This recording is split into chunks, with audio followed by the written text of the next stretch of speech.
નમસ્તે ખેડૂત મિત્રો, આશીર્વાદ એગ્રોસરા ચેનલમાં આપનું હાર્દિક સ્વાગત છે। આજે ખેતીમાં સતત વધતા રાસાયણિક ખાતરો અને ઝેરી દવાઓના ઉપયોગને કારણે આપણા ખેતરની જમીન ધીમે ધીમે પોતાની કુદરતી શક્તિ ગુમાવી રહી છે। જમીનની ફળદ્રુપતા ઘટી રહી છે, પાણી પ્રદૂષિત બની રહ્યું છે અને જે અનાજ આપણે પોતાના હાથથી ઉગાડીએ છીએ એ જ આપણા પરિવારના સ્વાસ્થ્ય માટે ચિંતાનો વિષય બની રહ્યું છે। પરંતુ મિત્રો, કુદરતે આપણને એક એવી અમૂલ્ય ભેટ આપી છે જે ફરીથી જમીનમાં જીવ પુરાવી શકે છે, અને એ છે દેશી ગાયનું છાણ। ઘણા અનુભવી અને પ્રગતિશીલ ખેડૂતો ગાયના છાણને તરલ સોનું પણ કહે છે, કારણ કે યોગ્ય રીતે સંવર્ધિત કરેલું છાણ માત્ર એક સામાન્ય ખાતર નથી રહેતું, પરંતુ જમીનમાં સારા જીવાણુઓ વધારતું, પાકની વૃદ્ધિને વેગ આપતું અને ખેતીનો ખર્ચ ઘટાડતું શક્તિશાળી જૈવિક ટોનિક બની જાય છે। એટલું જ નહીં, આ પદ્ધતિથી જમીનની ઉપજ ક્ષમતા સુધરે છે, પાણીની બચત થાય છે અને પાકની ગુણવત્તામાં પણ વધારો જોવા મળે છે। એટલે કે જમીન, પાક અને ખેડૂતની આવક ત્રણેયને સીધો લાભ મળે છે। આજે આ વિડીયોમાં આપણે સ્ટેપ બાય સ્ટેપ શીખીશું કે કેવી રીતે ગાયના છાણને સંવર્ધિત કરીને શક્તિશાળી જૈવિક ખાતર તૈયાર કરવું, જે તમારા ખેતરમાં એક નવી હરિયાળી ક્રાંતિ લાવી શકે છે। તો વિડીયો અંત સુધી જરૂર જોતા રહેજો, અને જો તમને ખેતીની આવી જ ઉપયોગી માહિતી ગમતી હોય તો વિડીયોને લાઇક કરો, ચેનલને સબસ્ક્રાઇબ કરો અને બેલ આઇકન દબાવવાનું ભૂલતા નહીં। હવે સૌથી મહત્વની વાત સમજીએ, આખરે ગાયનું છાણ એટલું શક્તિશાળી કેમ માનવામાં આવે છે? મિત્રો, ગાય માત્ર એક સામાન્ય પશુ નથી। ઘણા વૈજ્ઞાનિકો ગાયને ચાલતું જીવંત સૂક્ષ્મજીવ કારખાનું પણ કહે છે, કારણ કે ગાય જે ઘાસ, ચારો અને છોડ ખાય છે તેને પચાવવા માટે તેના પેટમાં લાખો કરોડો સૂક્ષ્મજીવો સતત કાર્ય કરતા હોય છે। આ ઉપયોગી સૂક્ષ્મજીવોમાં સામેલ છે બેક્ટેરિયા, જે પોષક તત્વો છોડ માટે ઉપલબ્ધ બનાવે છે; ફંગસ, જે જમીનની રચના સુધારે છે અને માટીને ભુરભુરી બનાવવામાં મદદ કરે છે; પ્રોટોઝોઆ, જે નુકસાનકારક જીવાણુઓને નિયંત્રિત કરવામાં મદદરૂપ બને છે; અને એક્ટિનોમાઇસિટ્સ, જે જમીનમાં રોગપ્રતિકારક શક્તિ વધારવામાં મહત્વની ભૂમિકા ભજવે છે।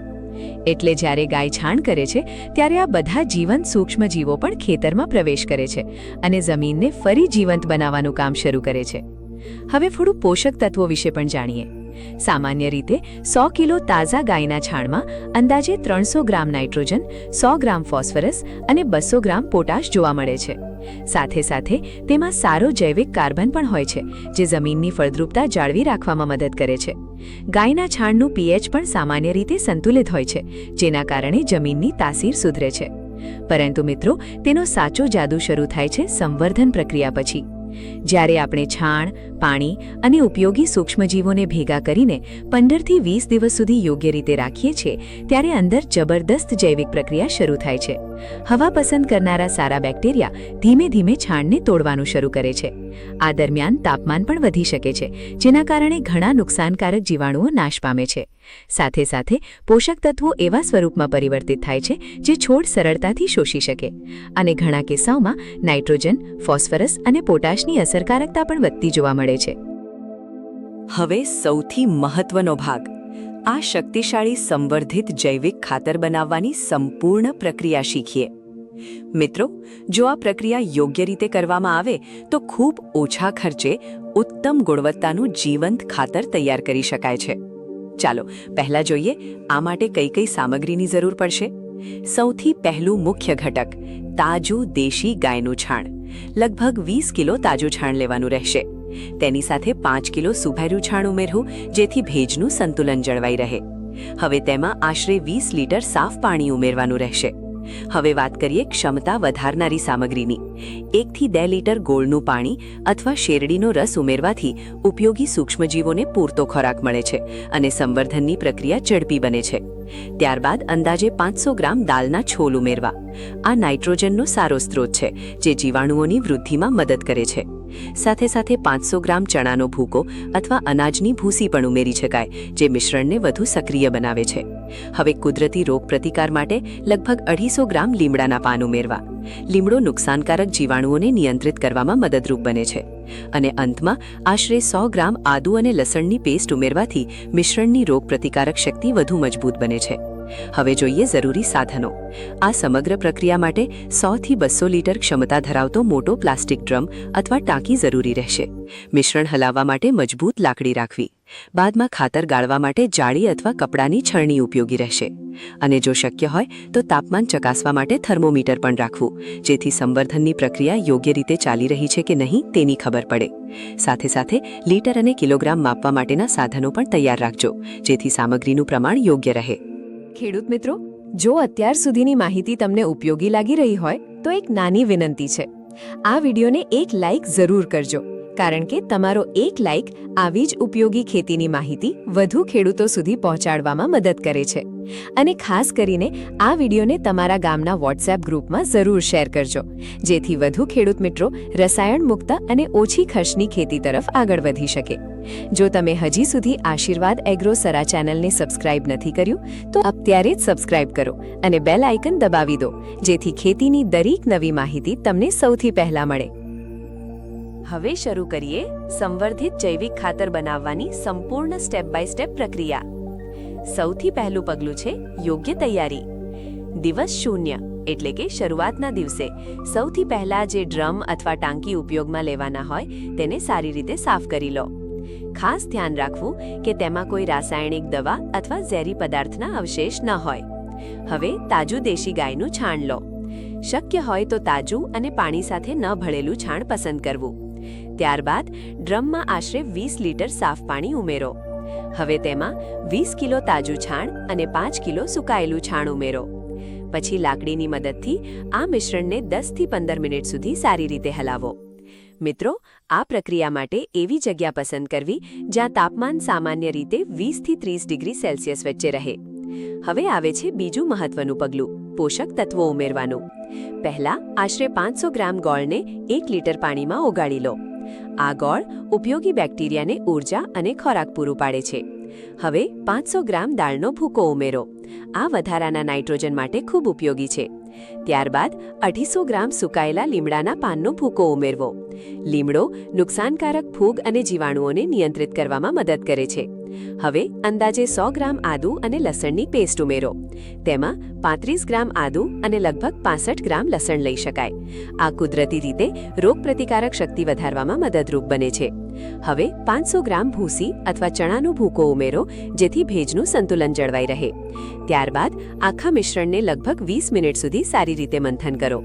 આ સમયે મિશ્રણનો રંગ, ઘનતા અને ગંધમાં ધીમે ધીમે ફેરફાર જોવા મળશે. હવે શરૂ થાય છે સંવર્ધનની મુખ્ય પ્રક્રિયા. દિવસ 2 થી દિવસ 7 સુધી દરરોજ સવારે મિશ્રણને 10 થી 15 વાર હલાવવું. આથી હવા અંદર પ્રવેશે છે અને સારા એરોબિક બેક્ટેરિયા ઝડપથી કાર્ય કરે છે. બપોરે તાપમાન તપાસવાનું રાખવું. સામાન્ય સ્થિતિમાં તાપમાન 20 થી 25 ડિગ્રી વચ્ચે રહે છે. ઠંડા વાતાવરણમાં પ્રક્રિયા ધીમી પડી શકે છે, જ્યારે વધારે ગરમીમાં તાપમાન 40 ડિગ્રી સુધી પહોંચી શકે છે. સાંજે ફરી એકવાર મિશ્રણ હલાવવાનું રાખવું. મિત્રો, ત્રીજા દિવસે મિશ્રણમાં ફીણ જોવા મળે તો ગભરાશો નહીં. આ એક સામાન્ય અને સારો સંકેત છે. 5મા દિવસે થોડો તીવ્ર વાસ આવવા લાગે, જે સંવર્ધનની સક્રિય પ્રક્રિયા દર્શાવે છે. અને 7મા દિવસે તાપમાન સૌથી વધુ થઈ શકે છે. જો તાપમાન 55 ડિગ્રીથી વધુ જાય તો થોડું ઠંડુ પાણી ઉમેરવું. હવે દિવસ 8 થી 15 દરમિયાન રાસાયણિક અને જૈવિક પરિવર્તન ઝડપથી થાય છે. આ સમય દરમિયાન તાપમાન ધીમે ધીમે ઓછું થવા લાગે છે. ગંધ પણ હળવી બને છે અને રંગ ઘેરો બ્રાઉન થતો જાય છે. ધીમે ધીમે મિશ્રણ વધુ સમતોલ અને છોડ માટે સરળતાથી ઉપયોગી બને છે. હવે અંતિમ પગલું, તૈયાર ખાતરની તપાસ અને છણણી. લગભગ 16મા દિવસે ખાતરનો રંગ ઘેરો બ્રાઉન દેખાય, ગંધ હળવી અને કુદરતી લાગે તો સમજો ખાતર લગભગ તૈયાર છે. શક્ય હોય તો પીએચ પણ ચકાસો. આદર્શ પીએચ 6.5 થી 7.5 વચ્ચે માનવામાં આવે છે. હવે મિશ્રણને જાળી અથવા કપડાની મદદથી ગાળી લો. તૈયાર થયેલું પ્રવાહી અલગ કરો અને બાકી રહેલા ઘન ભાગને સૂકવવા મૂકી દો. ત્યારબાદ તૈયાર ખાતરને ડબ્બા અથવા બોટલમાં ભરી તેના પર તારીખ અને નામ લખી દો. અને હા મિત્રો, આ ખાતરને હંમેશા ઠંડી અને સૂકી જગ્યાએ સંગ્રહ કરવું. યોગ્ય રીતે સંગ્રહ કરવામાં આવે તો આ જૈવિક ખાતર 6 થી 12 મહિના સુધી સારી સ્થિતિમાં રહી શકે છે. હવે સૌથી મહત્વની વાત, આખરે આ સંવર્ધિત જૈવિક ખાતર ખેતરમાં શું બદલાવ લાવે છે? મિત્રો, આ માત્ર એક સામાન્ય ખાતર નથી. આ તો જમીનને ફરી જીવંત બનાવતી કુદરતી શક્તિ છે. સૌથી પહેલો લાભ મળે છે જમીનના સ્વાસ્થ્યમાં. જ્યારે સંવર્ધિત ગાયના છાણનું ખાતર જમીનમાં ઉમેરવામાં આવે છે ત્યારે તેમાં રહેલા કરોડો ઉપયોગી સૂક્ષ્મજીવો ઝડપથી સક્રિય બની જાય છે. પરિણામે જમીનમાં જીવંત માઇક્રોબિયલ પ્રવૃત્તિ ઘણી વધે છે અને ધીમે ધીમે સુકાઈ ગયેલી જમીન ફરી સજીવ બનવા લાગે છે. આ ખાતરથી જમીનમાં હ્યુમસનું પ્રમાણ વધે છે, માટી ભૂરભૂરી બને છે, પાણી પકડી રાખવાની ક્ષમતા વધે છે અને મૂળ સુધી હવા સરળતાથી પહોંચે છે. હવે વાત કરીએ ઉત્પાદન વધારાની.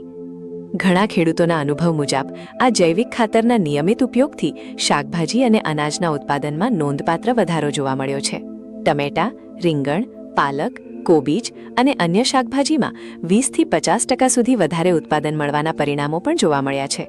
કેટલાક કૃષિ અભ્યાસોમાં એવું પણ નોંધાયું છે કે રાસાયણિક ખાતર કરતાં સંવર્ધિત જૈવિક ખાતર વાપરેલા ખેતરમાં ઉત્પાદન સાથે ગુણવત્તામાં પણ સુધારો જોવા મળ્યો. હવે વાત કરીએ રોગ અને જીવાત પ્રતિરોધક શક્તિની. આ ખાતર છોડની અંદરની કુદરતી શક્તિ વધારે છે. છોડની બહારની સુરક્ષા પરત વધુ મજબૂત બને છે, જેના કારણે ઘણા રોગો અને જીવાતો સામે છોડ વધુ સક્ષમ બને છે. પરિણામે કીટનાશક દવાઓનો ખર્ચ પણ ઓછો થઈ શકે છે. સાથે સાથે મધમાખી જેવા લાભદાયક જીવાતો પણ વધે છે, જે પરાગીકરણમાં મદદ કરે છે. હવે સૌથી મોટો પ્રશ્ન, ખેડૂતને આર્થિક લાભ કેટલો? મિત્રો, આ ખાતર બનાવવાનો ખર્ચ રાસાયણિક ખાતર કરતાં ઘણો ઓછો પડે છે. ખાસ કરીને જો પોતાના ઘરે ગાયનું છાણ ઉપલબ્ધ હોય તો ખર્ચ વધુ ઘટી જાય છે. બીજી તરફ ઉત્પાદન વધે છે, ગુણવત્તા સુધરે છે અને ઓર્ગેનિક પાકને બજારમાં સારો ભાવ પણ મળી શકે છે. એટલે ઓછા ખર્ચે વધારે આવક મેળવવાની શક્યતા ઊભી થાય છે. હવે છેલ્લો અને સૌથી મોટો લાભ, પર્યાવરણ અને પરિવારનું સ્વાસ્થ્ય. આ જૈવિક પદ્ધતિથી જમીનમાં ઝેરી રસાયણોનું પ્રમાણ ઓછું થાય છે, ભૂગર્ભ પાણી સુરક્ષિત રહે છે અને કુદરતી જૈવ વૈવિધ્ય જળવાઈ રહે છે.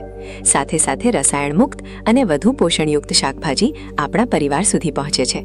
એટલે કે સ્વસ્થ જમીન, સ્વસ્થ પાક અને સ્વસ્થ પરિવાર. મિત્રો, જો આપણે આજથી જ કુદરતી ખેતી તરફ એક નાનું પગલું ભરીએ તો આવનારી પેઢીઓને વધુ સારી જમીન અને વધુ સારું ભવિષ્ય આપી શકીએ. હવે સૌથી ઉપયોગી ભાગ, તૈયાર થયેલા સંવર્ધિત જૈવિક ખાતરનો યોગ્ય ઉપયોગ કેવી રીતે કરવો? મિત્રો, જો ખાતર યોગ્ય રીતે વાપરવામાં આવે તો તેનું પરિણામ ઘણી વધુ અસરકારક બને છે. સૌથી પહેલી પદ્ધતિ છે સૂકી જૈવિક ખાતર તરીકે ઉપયોગ. આ પદ્ધતિમાં તૈયાર થયેલા ખાતરના ઘન ભાગને સીધું ખેતરમાં ભેળવવામાં આવે છે. સામાન્ય રીતે 1 હેક્ટર માટે 5 થી 10 ટન સુધીનો ઉપયોગ કરવામાં આવે છે. વાવણી પછી લગભગ 30 થી 40 દિવસ દરમિયાન પ્રથમ વખત ખેતરમાં આ ખાતર ઉમેરવું વધુ લાભદાયક માનવામાં આવે છે. ખાતરને જમીનમાં લગભગ 10 સેન્ટીમીટર જેટલી ઊંડાઈ સુધી ભેળવી દેવું. ત્યારબાદ હળવું સિંચાઈ પાણી આપવાથી જીવાણુઓ ઝડપથી સક્રિય થાય છે. આ પદ્ધતિ ખાસ કરીને શાકભાજી, ફૂલવાળા પાક, અનાજ અને ઘાસચારા માટે ખૂબ અસરકારક સાબિત થાય છે. હવે બીજી મહત્વની પદ્ધતિ, પ્રવાહી જૈવિક ખાતર તરીકે ઉપયોગ. મિત્રો, આજકાલ ઘણા ખેડૂતો પ્રવાહી ખાતરને વધુ પસંદ કરે છે, કારણ કે છોડ તેને ઝડપથી શોષી શકે છે. આ માટે તૈયાર થયેલા મિશ્રણનો પ્રવાહી ભાગ અલગ ગાળી લેવો. પછી એક ભાગ ખાતરમાં 5 થી 10 ભાગ પાણી ભેળવવું. ત્યારબાદ આ મિશ્રણને લગભગ 24 કલાક સુધી રાખવું, જેથી ઉપયોગી જીવાણુઓ વધુ સક્રિય બને. હવે ફરી એકવાર જાળી અથવા કપડાથી ગાળી લો. આ પ્રવાહી ખાતરનો ઉપયોગ ટપક સિંચાઈ પદ્ધતિમાં પણ કરી શકાય છે. સામાન્ય રીતે 1 હેક્ટર માટે 500 થી 1000 લીટર સુધીનું દ્રાવણ ઉપયોગમાં લેવાય છે. વધુ સારા પરિણામ માટે દર 7 થી 10 દિવસે તેનો ઉપયોગ કરી શકાય. હાથવાળી સ્પ્રે મશીન દ્વારા પણ આ પ્રવાહીનો છંટકાવ કરી શકાય છે. ખાસ કરીને શાકભાજી અને બાગાયતી પાકમાં આ પદ્ધતિ ખૂબ અસરકારક રહે છે. હવે જાણીએ એક અદ્યતન અને વધુ શક્તિશાળી તકનીક વિશે. મિત્રો, સંવર્ધિત ગાયના છાણના ખાતરને અન્ય જૈવિક ખાતરો સાથે ભેળવીને પણ ઉપયોગ કરી શકાય છે. જેમ કે વર્મી કમ્પોસ્ટ સાથે 2 અને 1ના પ્રમાણમાં ભેળવવાથી વધુ પોષક અને શક્તિશાળી ખાતર તૈયાર થાય છે. આ મિશ્રણ જમીનમાં સજીવ પદાર્થનું પ્રમાણ વધારવામાં ખૂબ મદદરૂપ બને છે. કેટલીક વખત લીલા ખાતર અથવા સૂકવેલી પાનની ભૂકી સાથે પણ આ ખાતર ભેળવવામાં આવે છે, જેના કારણે નાઇટ્રોજન અને અન્ય પોષક તત્વોની અસરકારકતા વધુ વધે છે. એટલે મિત્રો, જો યોગ્ય રીતે ઉપયોગ કરવામાં આવે તો આ સંવર્ધિત જૈવિક ખાતર જમીનને લાંબા સમય સુધી ઉપજાઉ અને જીવંત રાખી શકે છે. મિત્રો, હવે જાણીએ સંવર્ધિત જૈવિક ખાતર બનાવતી વખતે કઈ સમસ્યાઓ આવી શકે. અને તેનો યોગ્ય ઉકેલ શું છે. કારણ કે જો નાની ભૂલો સમયસર સુધારી લેવામાં આવે તો ખાતરની ગુણવત્તા ઘણી સારી બની શકે છે. સૌથી સામાન્ય સમસ્યા છે વધુ તીવ્ર દુર્ગંધ આવવી. મિત્રો, જો ખાતરમાંથી ખૂબ જ તીવ્ર એમોનિયા જેવી ગંધ આવે તો સમજવું કે અંદરની જૈવિક પ્રક્રિયામાં અસંતુલન સર્જાયું છે. આવી સ્થિતિમાં મિશ્રણને યોગ્ય હવા મળતી નથી અથવા ભેજનું પ્રમાણ વધારે થઈ ગયું હોઈ શકે. તેનો ઉપાય તરીકે મિશ્રણને હળવેથી હલાવો, હવાનું પ્રમાણ વધારશો અને જરૂર લાગે તો થોડા વધારાના લીમડાના પાન ઉમેરો. સાથે સાથે ભેજનું પ્રમાણ પણ સંતુલિત રાખવું ખૂબ જરૂરી છે. બીજી સમસ્યા, તાપમાન ખૂબ વધી જવું. જો મિશ્રણનું તાપમાન 55 ડિગ્રી સેલ્સિયસથી ઉપર જાય તો ઘણા ઉપયોગી જીવાણુઓ નુકસાન પામી શકે છે. આવી સ્થિતિમાં થોડું ઠંડુ પાણી ઉમેરવું અને ડ્રમને સીધા તડકાથી દૂર રાખવું. શક્ય હોય તો સંપૂર્ણ છાયાવાળી જગ્યામાં રાખવું વધુ સારું રહે છે. અને હા, ભેજનું સંતુલન અહીં પણ ખૂબ મહત્વનું છે. હવે ત્રીજી સમસ્યા, વધુ ફીણ અથવા ચીકણું પડ બનવું. મિત્રો, આ સામાન્ય રીતે અધૂરી સંવર્ધન પ્રક્રિયાનો સંકેત હોઈ શકે છે. આવી સ્થિતિમાં ગભરાવાની જરૂર નથી. મિશ્રણને થોડા વધુ દિવસ સુધી રહેવા દો અને નિયમિત તપાસ કરતા રહો. જ્યારે તાપમાન ધીમે ધીમે સામાન્ય થવા લાગે અને ગંધ હળવી બને ત્યારે સમજવું કે પ્રક્રિયા યોગ્ય દિશામાં ચાલી રહી છે. હવે છેલ્લી મહત્વની સમસ્યા, નીંદણના બીજ અથવા નુકસાનકારક અંશો બાકી રહી જવા. જો સંવર્ધન યોગ્ય રીતે ન થયું હોય તો કેટલાક અનિચ્છનીય બીજ જીવંત રહી શકે છે. તેથી ખાતર બનાવતી વખતે યોગ્ય તાપમાન જાળવવું ખૂબ જરૂરી છે. ખાસ કરીને ગરમ પ્રક્રિયા દરમિયાન અંદાજે 50 ડિગ્રી આસપાસનું તાપમાન ઘણા નુકસાનકારક બીજ અને જીવાણુઓને નષ્ટ કરવામાં મદદ કરે છે. જરૂર લાગે તો થોડું વધુ સુકાયેલું છાણ ઉમેરવાથી મિશ્રણનું સંતુલન સુધારી શકાય છે. મિત્રો, યોગ્ય ધ્યાન, નિયમિત તપાસ અને ધીરજ, આ 3 બાબતો જ ઉત્તમ ગુણવત્તાનું જૈવિક ખાતર બનાવવાની સાચી ચાવી છે. હવે વાત કરીએ ખેડૂતો દ્વારા સૌથી વધુ પૂછાતા કેટલાક મહત્વના પ્રશ્નોની. પ્રશ્ન નંબર 1, શું માત્ર આ જૈવિક ખાતરનો ઉપયોગ કરીને સંપૂર્ણ ખેતી કરી શકાય? જવાબ છે હા, ચોક્કસ કરી શકાય. પરંતુ મિત્રો, રાસાયણિક ખેતીમાંથી સીધા સંપૂર્ણ ઓર્ગેનિક તરફ જવું યોગ્ય નથી. પ્રથમ વર્ષે જૈવિક ખાતરનું પ્રમાણ વધારે રાખીને થોડું રાસાયણિક ખાતર ચાલુ રાખી શકાય. પછી ધીમે ધીમે જમીનને કુદરતી રીતે તૈયાર કરીને સંપૂર્ણ ઓર્ગેનિક ખેતી તરફ આગળ વધવું. પ્રશ્ન નંબર 2, જો અધૂરી રીતે સંવર્ધિત ખાતર વાપરી લઈએ તો? આવી સ્થિતિમાં ખાતરનું પરિણામ ઓછું મળી શકે છે. ક્યારેક વધારે ફીણ, તીવ્ર ગંધ અથવા અધૂરું વિઘટન પણ જોવા મળી શકે. છતાં પણ આ ખાતર જમીનમાં જઈને થોડા સમયમાં પોતાની પ્રક્રિયા પૂર્ણ કરી લે છે. પરંતુ શ્રેષ્ઠ પરિણામ માટે સંપૂર્ણ રીતે તૈયાર થયેલું ખાતર જ વાપરવું. પ્રશ્ન નંબર 3, શિયાળામાં આ પ્રક્રિયા કેવી રીતે કરવી? ઠંડા હવામાનમાં સંવર્ધનની ગતિ ધીમી પડી જાય છે, એટલે શિયાળામાં પ્રક્રિયા પૂર્ણ થવામાં વધુ સમય લાગી શકે છે. આવી સ્થિતિમાં ડ્રમને ગરમ અથવા ધૂપવાળી જગ્યાએ રાખવો અને ગોળનું પ્રમાણ થોડું વધારવું ઉપયોગી રહે છે. પ્રશ્ન નંબર 4, શું લીમડો, આદુ અથવા લસણ વગર પણ ખાતર બનાવી શકાય? હા, બનાવી શકાય. પરંતુ આવી સ્થિતિમાં સંવર્ધનની ગતિ ધીમી થઈ શકે છે અને ખાતરની ગુણવત્તામાં થોડો ઘટાડો આવી શકે છે. તેથી શક્ય હોય ત્યાં સુધી આ કુદરતી સામગ્રી ઉમેરવી વધુ લાભદાયક રહે છે. પ્રશ્ન નંબર 5, શું આ ખાતરનો ઉપયોગ નર્સરી અથવા બગીચામાં કરી શકાય? જવાબ છે હા, અને ખૂબ સારા પરિણામ સાથે. ખાસ કરીને નર્સરી માટે જમીન અને આ ખાતરનું સંતુલિત મિશ્રણ ખૂબ ઉપયોગી રહે છે. પ્રવાહી સ્વરૂપમાં થોડું વધુ પાણી ભેળવીને ઉપયોગ કરવામાં આવે તો છોડની વૃદ્ધિ વધુ સારી જોવા મળે છે. પ્રશ્ન નંબર 6, વર્મી કમ્પોસ્ટ અને સંવર્ધિત છાણના ખાતરમાં શું ફરક છે? મિત્રો, બંને જૈવિક ખાતરો ખૂબ ઉપયોગી છે. વર્મી કમ્પોસ્ટમાં પોષક તત્વોનું પ્રમાણ થોડું વધારે હોઈ શકે છે, પરંતુ તેને તૈયાર થવામાં વધુ સમય લાગે છે. જ્યારે સંવર્ધિત છાણનું ખાતર ઝડપથી તૈયાર થઈ જાય છે અને તરત અસરકારક બને છે. ઘણા અનુભવી ખેડૂતો બંનેનો સંયુક્ત ઉપયોગ વધુ સારો માને છે. હવે છેલ્લો મહત્વનો પ્રશ્ન, શું આ જૈવિક ખાતરને ડીએપી અથવા અન્ય રાસાયણિક ખાતર સાથે ભેળવી શકાય?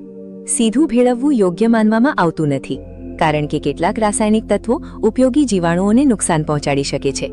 જો બંનેનો ઉપયોગ કરવો હોય તો વચ્ચે થોડો સમયનો અંતર રાખવું વધુ યોગ્ય રહેશે. મિત્રો, ખેતીમાં સાચી સફળતા સતત શીખવામાં, યોગ્ય પ્રયોગ કરવામાં અને જમીનને જીવંત રાખવામાં છે. તો ખેડૂત મિત્રો, આજના વિડીયોમાં આપણે જાણ્યું કે ગાયના છાણમાંથી શક્તિશાળી સંવર્ધિત જૈવિક ખાતર કેવી રીતે તૈયાર કરવો, તેનો યોગ્ય ઉપયોગ કેવી રીતે કરવો અને તેના અદ્ભુત લાભો શું છે. યાદ રાખજો મિત્રો, જમીન માત્ર માટી નથી, એ આપણા પરિવારનું ભવિષ્ય છે. જો આપણે આજે જમીનને ઝેરથી બચાવીશું તો આવનારી પેઢીને સ્વસ્થ ખોરાક અને સુરક્ષિત જીવન આપી શકીશું. હવે સમય આવી ગયો છે કુદરતી અને જૈવિક ખેતી તરફ પાછા ફરવાનો. ઓછો ખર્ચ, વધારે ઉપજ, સ્વસ્થ જમીન અને સુરક્ષિત પરિવાર, એ જ સાચી સમૃદ્ધિ છે. જો તમને આજનો વિડીયો ઉપયોગી લાગ્યો હોય તો વિડીયોને લાઇક જરૂર કરજો અને તમારા ગામના વોટ્સએપ ગ્રુપમાં જરૂર શેર કરજો, જેથી વધુમાં વધુ ખેડૂત મિત્રો સુધી આ માહિતી પહોંચે. અને ખેતી વિશે આવી જ વૈજ્ઞાનિક, ઉપયોગી અને પ્રેક્ટિકલ માહિતી મેળવવા માટે આશીર્વાદ એગ્રોસરા ચેનલને સબસ્ક્રાઇબ કરવાનું ભૂલતા નહીં. મળીએ આગામી વિડીયોમાં નવી માહિતી સાથે. જય જવાન, જય ખેડૂત, જય કુદરતી ખેતી.